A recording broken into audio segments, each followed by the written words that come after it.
Good afternoon, Bloomington. It is Friday at 3:01 p.m. You're listening to WIUX LP Bloomington, and this is Growing Pains, the show where we do a lot of cool things, including interviewing local and touring artists. Today, I am joined by someone who has made a few appearances on the show before. This is his third time on, Westhead. And Max, you released an album, and you're tired, but you're here. I am tired. I did work an open this morning, but I am here. No, I'm so excited to have you on. It is exciting just because, if you know, I'm a big Westhead fan generally. I'm a big Max fan, but this album and this project is part of a huge thing that's been going on, the Humdrum Press, which is also your brainchild. We've had two of the other Stack One Humdrum guests on these past 2 weeks, Al Bale and Slugrug, and I'm so glad that we get to conclude the semester with you. So we're going to talk about, yes, of course, we're going to talk about you, we're going to talk about the album, we're going to talk about Humdrum. I would love to get started and play the opener of this album and get right into that and transition into When I'm Awake. This opener is, I feel like I'm being led by the hand through a magical fairy world into like a movie. Cool. Tell me about this. So, my pianist, keyboardist, Reader Vian, wrote this. He wrote the music. He wrote the piano part. It's the first time in the Westhead discography that a Westhead band member has wrote the full bones of a song. Wow, shout out Reader. Which is really awesome. He sent me this piano part. I was like, hey, can you write a piano part that feels like you're stepping into an old movie theater? And he said, he looked at me like I was an idiot and said, okay, with a question mark. And then he sends me this, and I was like, yeah, that's it. It's funny you say the taking by the hand thing. The song was originally a lot more tongue in cheek. It was called Grab a Seat first, and was kind of very direct to the listener, hey, there's an album coming. And then something about that, we can get into why later because it kind of connects to the other songs, but it didn't feel right keeping that.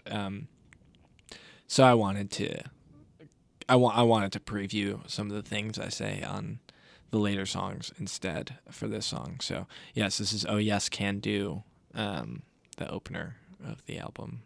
Awesome. Well, I'm so excited to get into this album. Thank you, Max, for being here. Thank you, Mike, for being on. And thank you, everyone, for listening. This will be a great hour that we've got coming up. This is Oh Yes Can Do, Westhead. Enjoy.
And we're back Woo. with 2 songs. Okay. Tell me about that song. When I'm awake, I knew I needed to write a song about how I wasn't sleeping very much. Yeah. I was not very well rested at this point in the end of the end of the spring, pretty much, and beginning of the summer. But I also couldn't crack how to approach it at all. I didn't know what the point of the song was going to be. So I'm kind of doing I'm saying a couple of things. I'm saying that why would I dream when everything is so beautiful, right?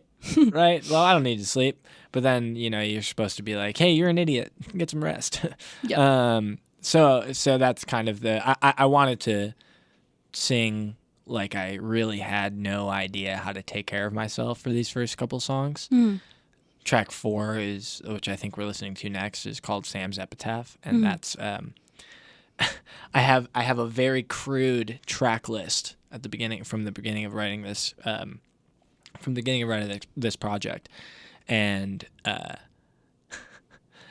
this one was like, I think so. They all had fake titles about what they were going to be about, and this one was Pump the Brakes, I think was the name of the song. Clearly you got to slow down a little bit, because then you're going to have to deal with the repercussions of not treating yourself right. So that's what this song is about, and there's a lot of cool stuff in there.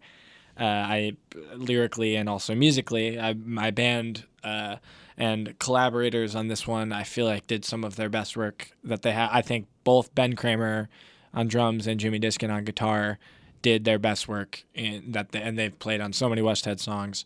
They did both of their best work in the Westhead discography on this song.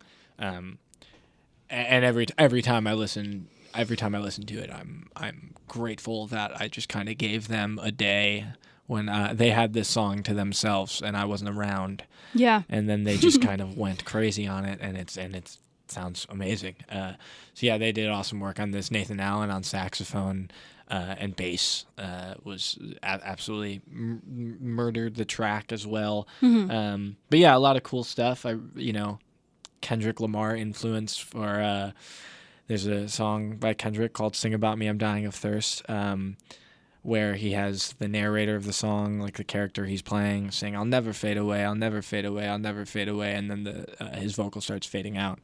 So I kind of wanted to do the same thing with "I will never run out of time, I will never run out of time," and then the song starts fading out. So definitely a cool little thing there. And I remember Jimmy putting those pieces together when I think he had heard the song many times before, because he was writing the part for it, and then I think we were sitting in our living room listening to the song, and he put the pieces together and was like, "Yo, this fades out. Yo, you're running out of time." And I was like, "Yeah, dude." Yeah. Wow. It's the little things. That's another song. Oh my God, I'm not even on this album. Chill.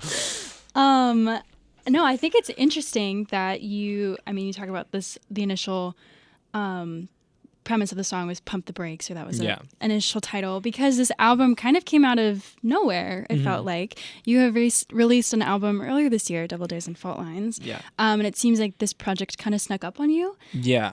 So talk about just the beginnings of this album. So yeah, this is the second project to come out this year, but really Double Dares felt like last year's thing. Right. We recorded it in the early summer. It was written in spring of 2022.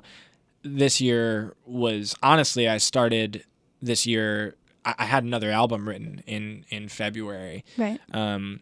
That I dropped everything from except for Background Darling. Background Darling, for both albums, both the one that will never see the light of day and this one, is the centerpiece, track 5, saying everything I want to say, but kind of polar opposite meanings for how I had them on either album. So that scrapped album, called These Things I Wish to Be True, will never come out, but I had that written in February. I realized it was I started dating somebody in February, and I got I think a lot happier. And I automatically knew that the things I was going to say on that album kind of wouldn't, amongst other things, it wasn't depicting myself the way I wanted to depict myself. Okay. And that was a big question on this album, which I started writing, and I would say, like, for real, started writing in about March. I needed to kind of show the fact that I was at a very transitional point in my life, that I had exclusively written about youth prior. Everything that I have out is very centered in my childhood and my family and my friends, and I feel like really never written about myself. Truly, it was always using a lot of metaphor, almost to a fault. And again, that metaphor always was based in youth and childhood, pulling from my own experiences and just childhood imagery in general. So for this one, I kind of needed to, and this is kind of what I was hinting at, but like I kind of needed to kill off the character that I was kind of singing as for the last couple albums. So the first half of this album is me dying, just because I needed to like find a tool, a device, a lyrical device to start writing in a new voice. And the only way I knew how to do that was like, all right, well, let's have this guy who's ever singing tracks 1 through 4. Let's have him go way too hard, way too fast. And then, he's just going to kind of be a new person. My parents were originally going to name me Sam. That was going to be my name. So track 4 is called Sam's Epitaph. That's kind of what I'm using as the device to like be the last song as the person who sang the last couple Westhead albums. Again, this is all like way too stretched out of a way to like justify this in my brain. This is what I need to do to make themes and storylines in my albums. I gotta be telling some kind of story. And in this one, you see Sam go away and Max shows up on the second half of the album. So yeah, When I'm Awake is Sam going, clearly not treating himself right. I know we're not listening to No Kidding, but No Kidding is the same thing. It's kind of like a haze of lack of self-care. And and then it all comes to a head on Sam's Epitaph, track 4. Cool. I think we should jump right into it. Cool. Say goodbye to Sam. Bye, Sam. You'll hear Sam on this one. But also, hi, Ricky, Michael, Lauren, Jen, Mom, and Dad. They were pressuring me for shout-outs because I think they just really like to hear their name said into a microphone or something like that. Y'all, this is recorded, so we can send it to you after. You can hear it again and again and again. Hi, everyone. Cool. Let's get into Sam's Epitaph. This is Westhead. Enjoy. I'm losing time before it's gone. Off and on and off and on again. There's a mind that isn't mine. Like more than half the time, it's what I get for staying home, touching grass. It's a lot for me to ask myself to do. And I don't need to explain how it works inside my brain. Oh, what's the use?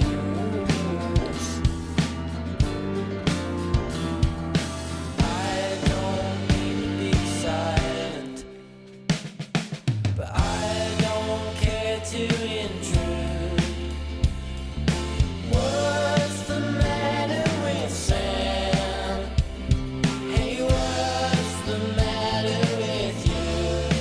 Oh, I will, yes I will miss you.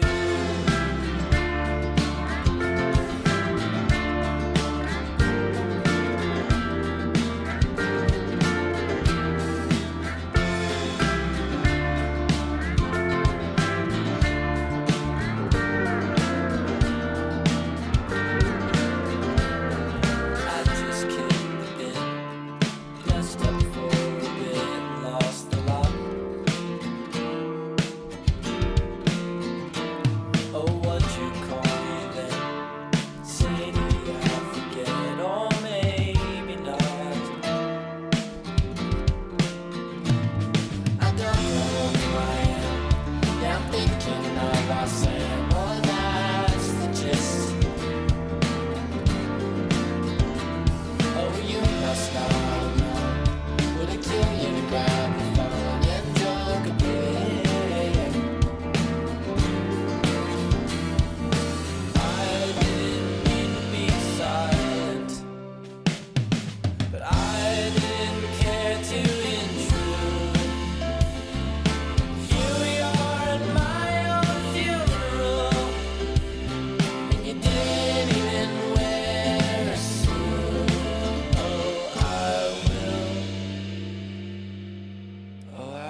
All right.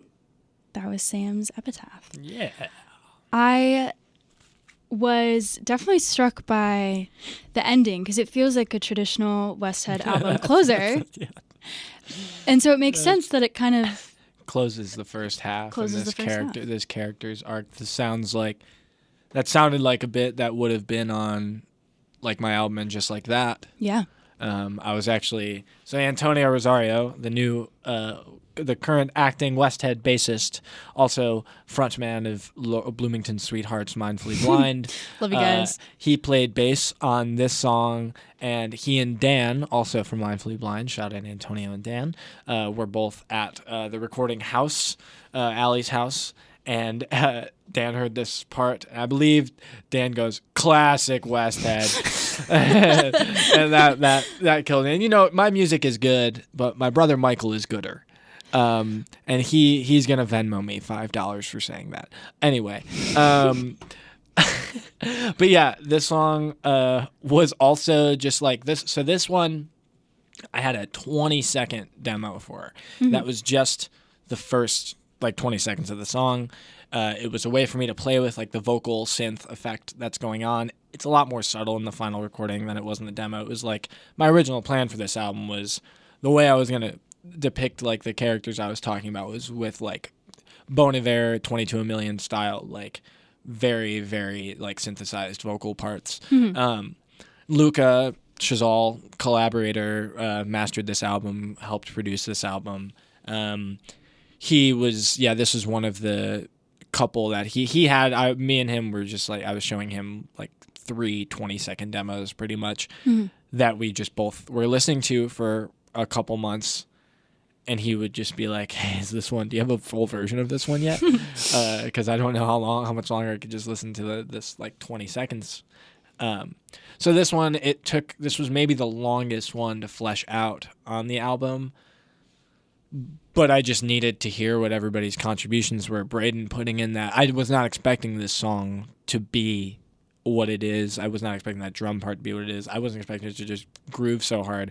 The combination of Reader's piano part, Antonio's bass part, and Braden's drum part fully changed what the song was, and for the better, because this would have been, I think, just a far less interesting song if it was what I originally intended it being. So yeah, that's Sam's. I think there's a lot of stuff I'm really proud of on this one lyrically, and I think just thematically it plays the part it needs to pretty well. But yeah, then it really shifts. It's kind of a whiplash moment going into Background Darling, which is purposeful. Again, Background Darling being on this project and the one that I had scrapped was very purposeful. Again, it's Background Darling is supposed to feel like it doesn't fit in a way where it's between these two personalities that I'm talking about. It was Background Darling is the months I spent. Background Darling at the song is essentially all I was trying to say on that album I scrapped. Yeah. So if we're looking at this timeline wise, it's Sam, that person who sang the first 4 songs, is who I was prior to writing that scrapped album. Right. Background Darling is about that whole process.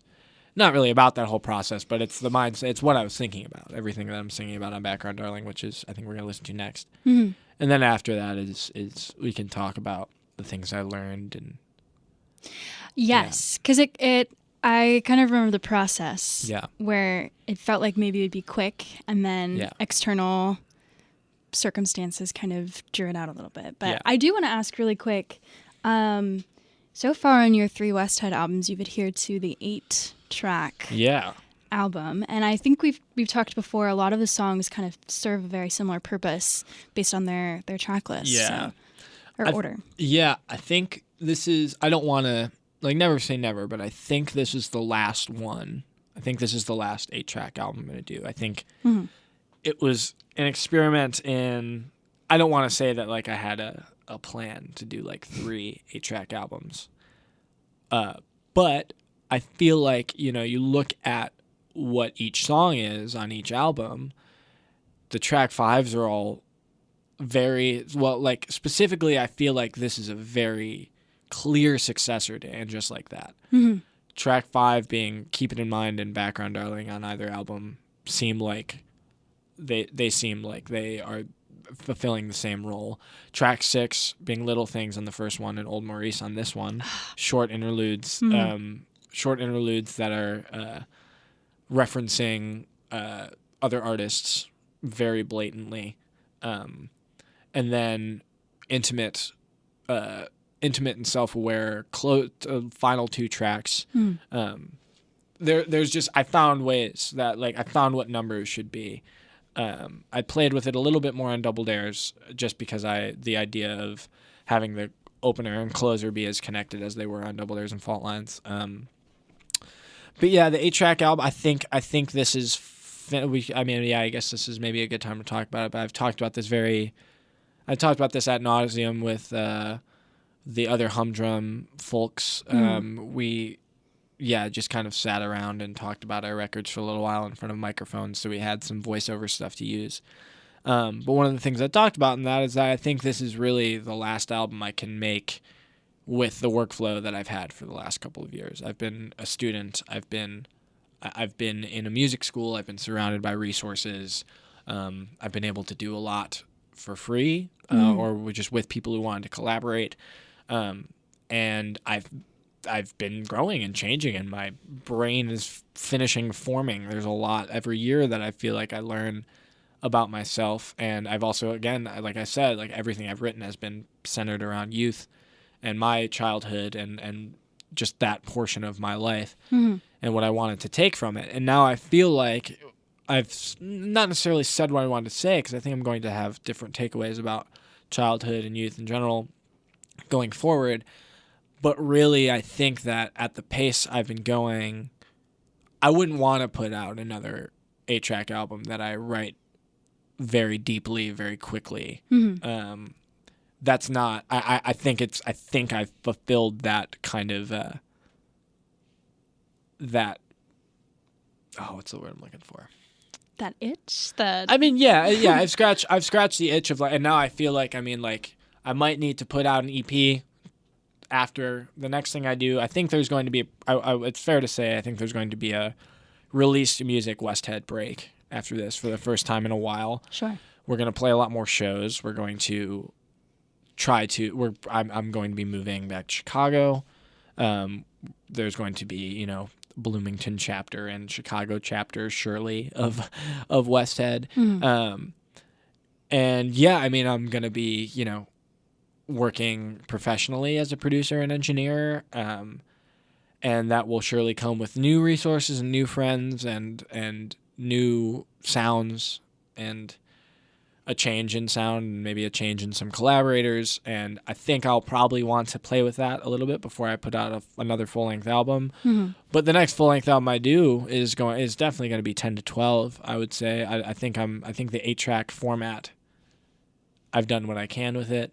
Again, I don't want to, you never know when I'm going to have a concept that fits really well with 8 songs, but it was just a really good, simple, straightforward way to get a full-length album out that doesn't feel like gigantic or like it's overstaying its welcome.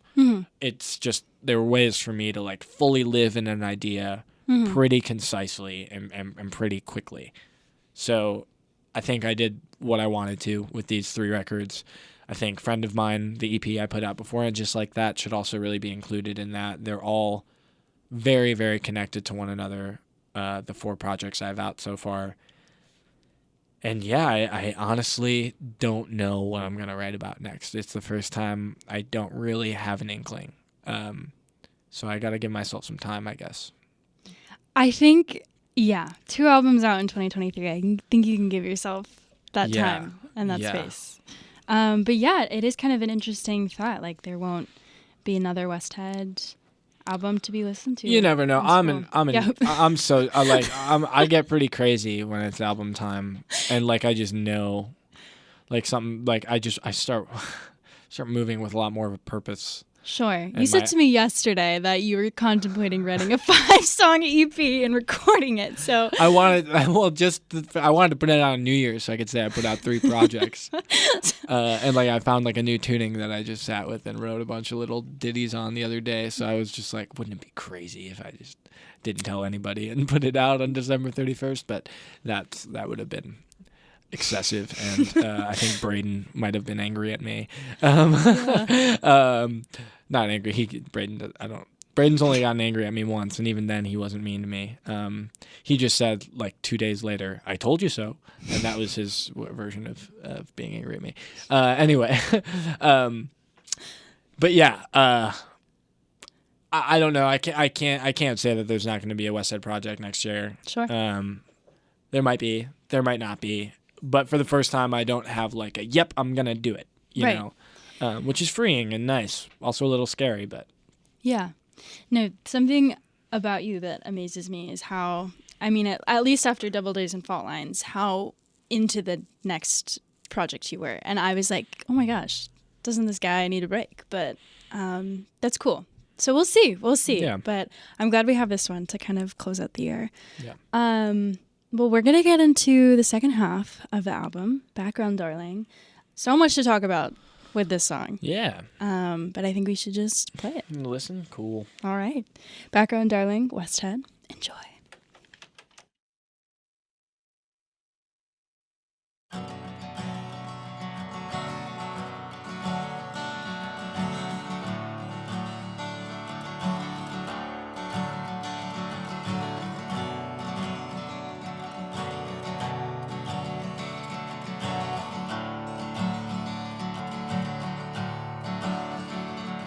It's funny how some old lovely reputations change.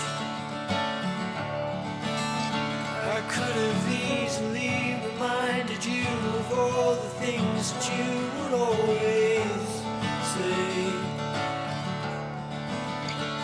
and I only live to make you laugh, to find the things that make you crack. Sun would come and die again. I always hoped you'd stay my friend. Darling, I could help all the things that ail your mind. It's been hard to track what I could do to be of use on all the harder nights. And you only live to get through all the things that make you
And we're back. Background darling. Back. Now there goes my transition game is going to be a lot better this episode. Little did I know that she meant wordplay. I could get better.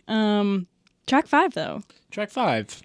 The most important track on an 8-track album, as I've come to know, is track 5. Yes. Laura Lee on the last album. Keep it in mind on the one before. Even on the EP, I think track 5 was the most important, and that was Benji. I would say the most important song on every project. And this one, as we alluded to earlier, was it took a second to come together. It took a while. Yeah. I kind of had to pivot what...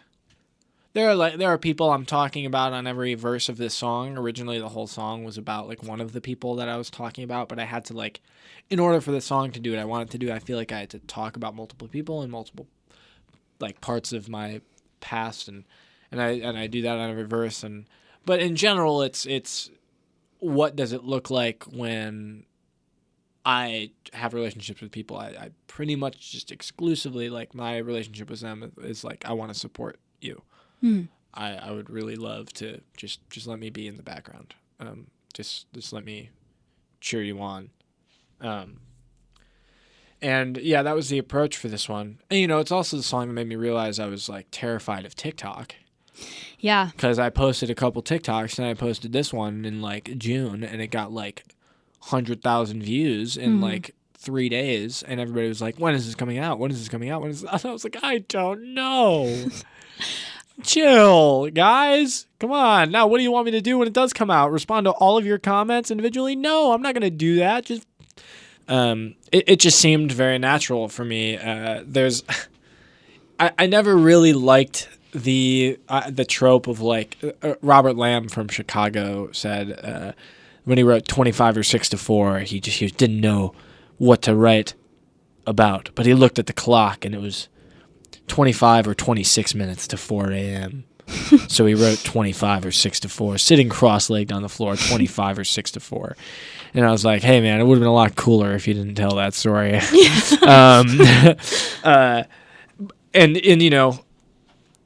But the idea of that is like, write what's in front of you, write what you are thinking about, write what's directly next to you. And what was plaguing me at the time was, what do I write about? How do I... If I'm ending a part of my musical career, which was based around writing about youth, what do I write about? I don't know what to write about yet. Okay, I have to remember if I like writing music in the first place. And the way I remember things, or the way I've learned any of my lessons is through writing. So in order to learn if I liked writing music or not... Because I really did. I feel like I had to learn it, because whenever I write these albums, it's like so... It takes up all my time. It takes up all my thinking. It plagues me for months at a time. And I'm just like, my head is I'm going in circles all the time, just trying to make sure I'm saying what I want to say in the best way I can.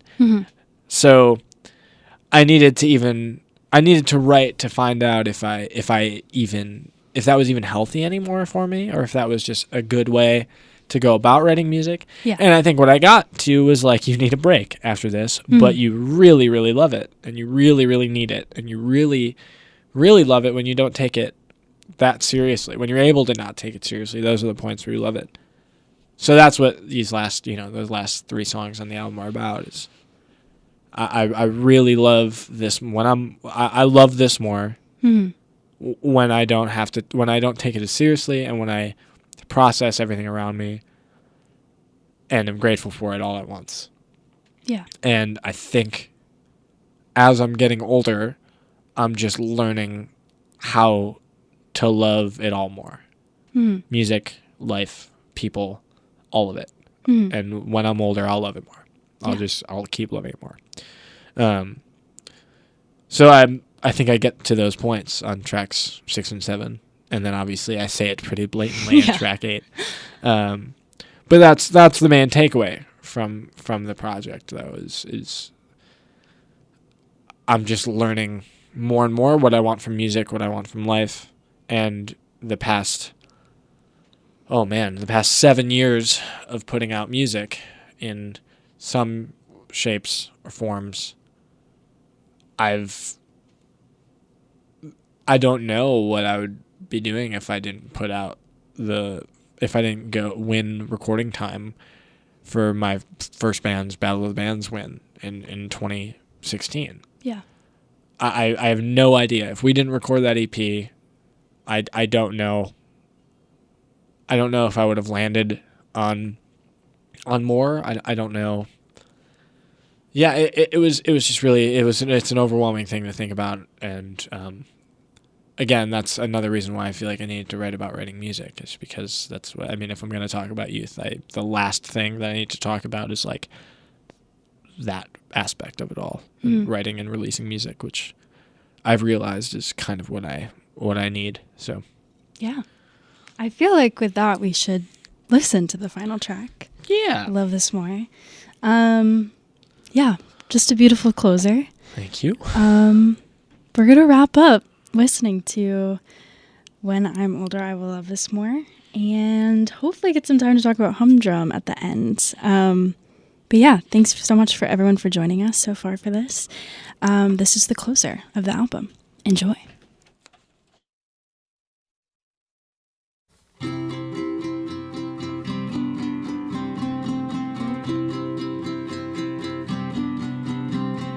There's a wall to my right, and I love it. All the way it keeps me in. There's a breeze from the vent, and I love it. What a way to brush my skin.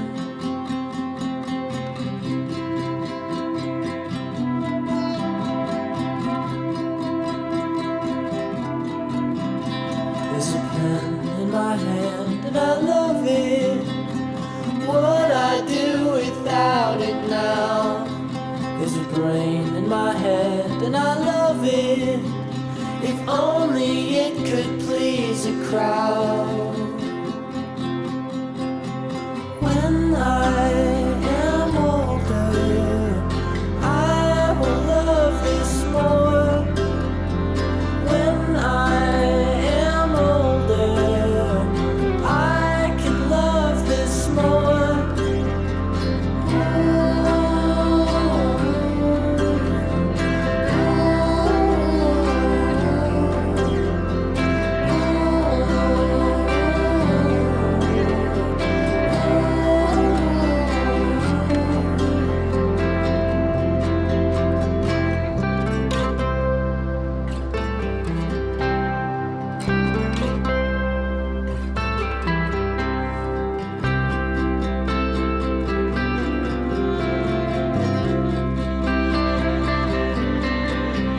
Saw some friends in a dream, and I love them. God, they don't know where I've been. I haven't talked in a while, but I love them.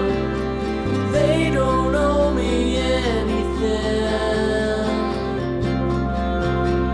When I am older, I will love this more.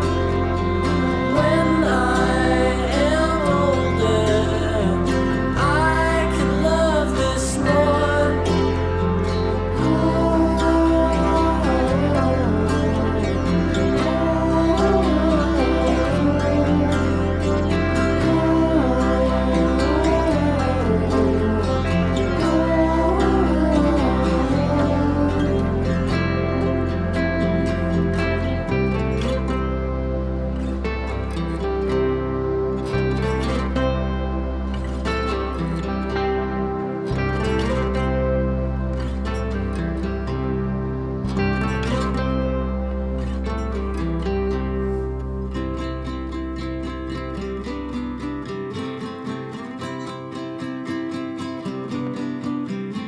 Wrote some songs at my desk, 'cause I love this.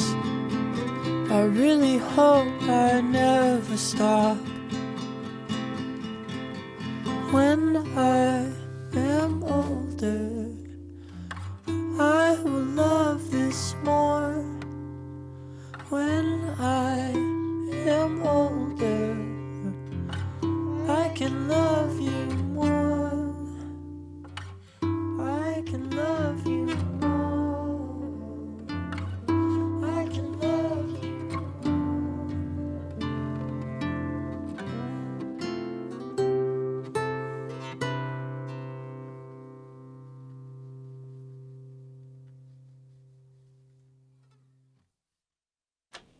And we're back.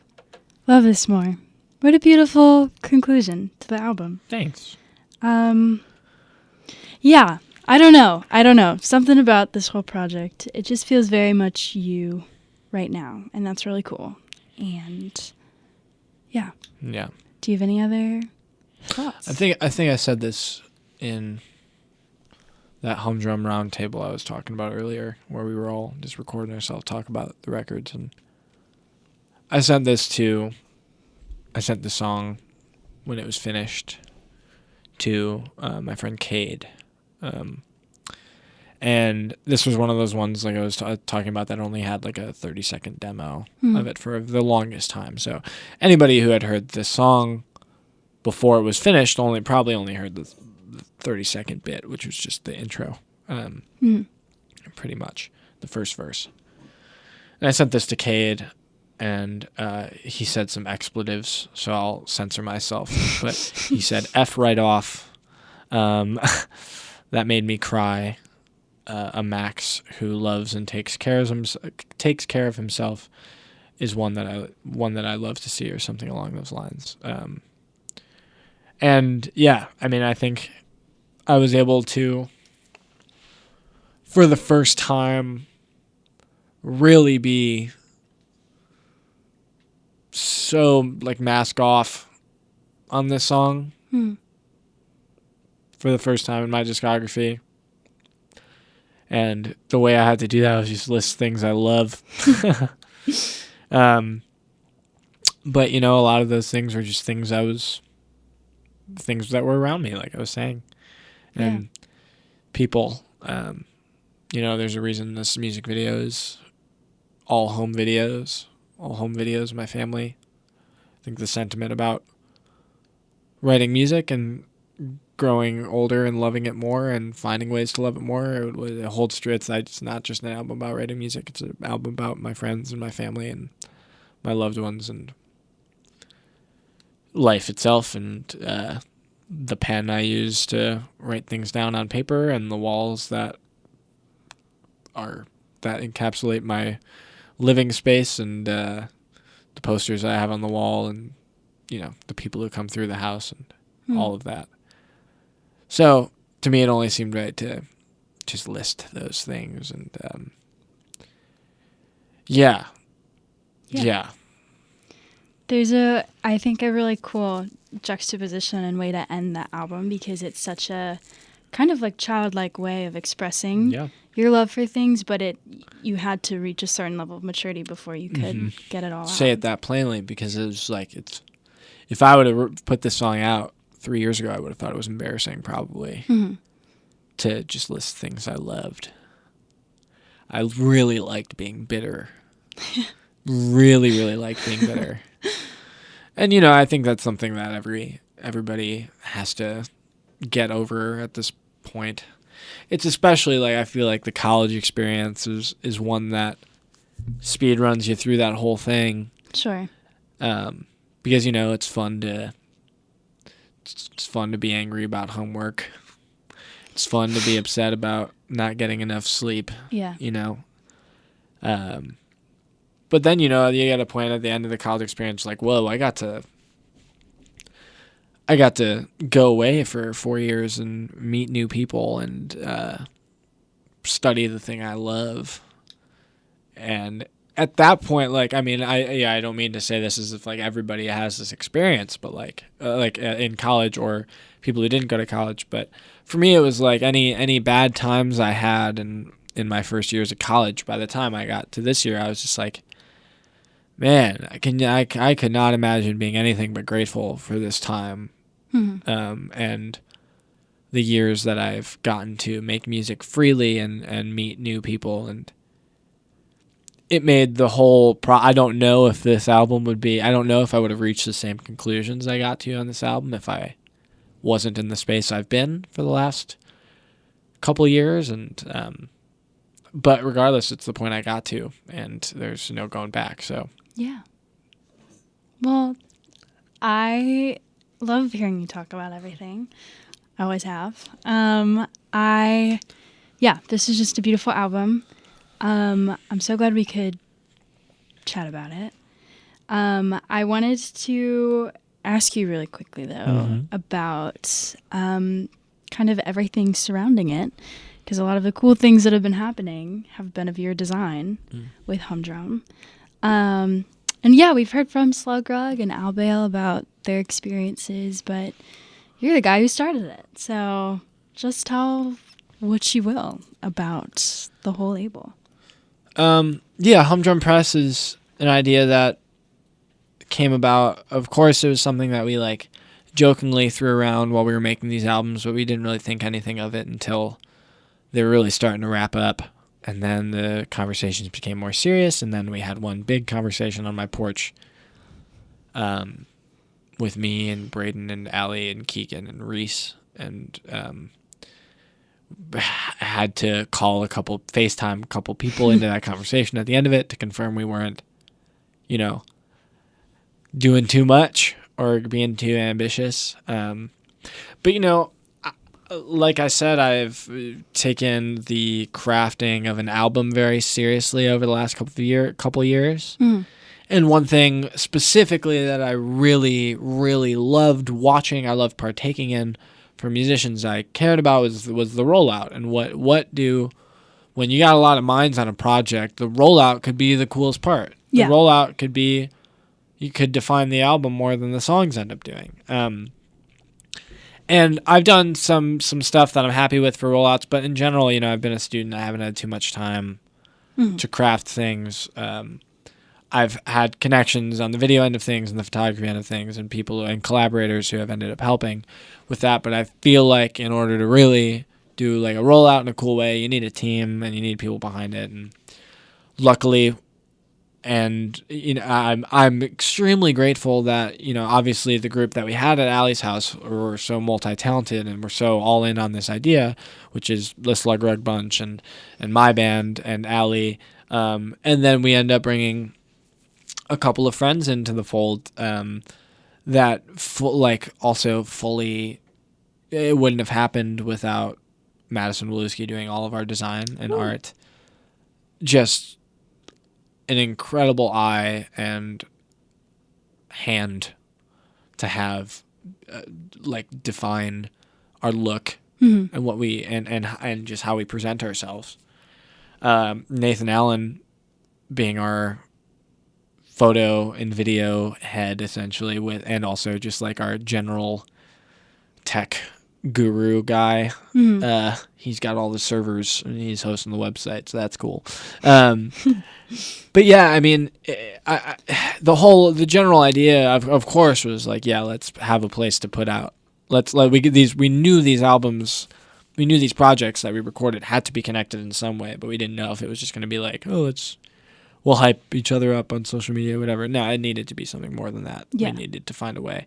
And then the concept of the stack came together. Three albums, 3 artists, 3 months. And with a very planned and detailed rollout that we wanted to feel like it was nonstop. We wanted to overwhelm people with with things that we have done that we wouldn't have been able to do without our team. Also, I know I mentioned Cade before, but yeah, Cade also did video for Humdrum stuff. Reese, my roommate and friend Reese, also did video work. Hanan Johnson, WIUX alum, has done some video work that we haven't put out yet, but we've got that. More design work. There's so many people who have already helped us and are down to continue helping us, and there's so much for us left to do. The music of the stack is out, but we still have a month and a half worth of video to show and more music to some extent. It's all music you would have heard, just in different ways. But yeah, there's a lot more. The music is out, so now I get to know him. Humdrum is going to take a little bit of after posting nonstop, like every day of the week for the last month and a half, we're going to take a little holiday break, and then we're going to come back in the new year and show you everything else that we did for these 3 albums. So, or for these 3 projects. So that's Humdrum. follow us at The Humdrum Press. The name is Humdrum Press, but that was the only Instagram handle available. So at The Humdrum Press. The Humdrum Press. The website is humdrum.press. YouTube, Humdrum Press. Yeah, and there's a lot more. Everybody has been working tirelessly on all the Humdrum stuff. I hope everybody can see all the care that everybody's put into every little bit of this, and I hope this is something, the first stack, and yes, first stack, there's definitely going to be more stacks, but I hope people can look back on the first stack and it's got a kind of aura about it, and that's the goal, at least. That's what I wanted to do with this, is have something that we can keep intact for people to be able to look back and be like, oh, they did all of that in this in 3 months, and they're going to do it again with new people, and they're going to keep doing it. Okay, cool. Yeah. Heck yeah. So, yeah, that's Humdrum. I'm excited to do more. That's another reason why Westhead is maybe taking a little bit of a recording break, because I got this new baby to take care of. Yeah. And I'm going to do my darndest and try to do some more cool stuff. So, well, I'm excited, and I know everyone else is excited to see where it goes. We have gone about 20 minutes over. all right. So there could always be more to talk about, but Yes. I think we're going to end here. My parking expires in 2 minutes. Okay, well, we're going to get out then. I just wanted to thank you for coming on. Thank you for having me. Of course. It's always a pleasure. I'll see you, even if there's not an album, I'm sure there'll be a fourth time you come on the show. So Sure. I look forward to that Just time. to hang out. Just to hang out, yeah. Cool. With microphones. Yeah. Awesome. I can't wait. Well, thank you everyone for listening. Make sure to check out Westhead, stream the album, check out Humdrum. There's a show at the Orbit Room tonight. Oh my God, there's a show at the Tickets are pre-sales sold out, but there should be more at the door if Right. you care to come. Walk up. Yeah, I'll be there. Up, see what's up. All right. This has been Growing Pains, clocking out for the semester. I think this is my 4th semester, and I'm so excited to be back next semester. So stay tuned. Thank you all for listening. This has been Growing Pains in WIOX LP Bloomington, and I will catch you in the new year. Bye.